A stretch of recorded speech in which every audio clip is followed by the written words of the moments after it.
மீண்டும் ஒரு ஆணவ கொலை. மயிலாடுதுறை பக்கத்துல ஆடியமங்கலம் ஊரை சேர்ந்த 2 வீலர் மெக்கானிக் 28 வயதான வைரமுத்து என்பவர் கடந்த 10 வருஷமா மாலினி என்கிற இளம் பெண்ணை காதலிச்சு வந்திருக்காரு. அந்த பெண்ணும் அவரை காதலிச்சு வந்த நிலையில இருவரும் திருமணம் பண்ணிக்கணும் அப்படிங்கிற தருவாயில் அந்த பெண்ணின் அம்மாவாகிய விஜயா என்கிற பெண் ரவுடி அடியாட்களை வைத்து வைரமுத்துவை கொலை செய்திருக்கார். 2 பேரும் பட்டியல் சமூகத்தை சேர்ந்தவங்க தான் அப்படிங்கிற பட்சத்திலும் இந்த ஆணவ கொலை நடந்திருக்கு. இந்த ரவுடி பெண் பேசுற பேச்சை நீங்களே பாருங்க. நீ என்ன லைன்ல விட்ட பாரு. அன்னைக்கு அவன தட்டிறனடா. யார் உனக்கு? அன்னைக்கு அவன தட்டிறணும். பேசு. என்னடா? செல்லு வச்சுக்கிட்டு பேசு. பேசு. பேசுற நீ போடா எங்க வேணா போடா நீ பாத்துக்கோ.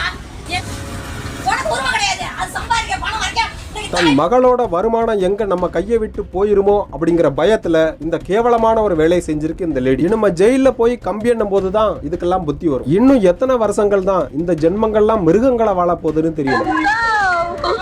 கத்துறதோ காதுல விழுலியா?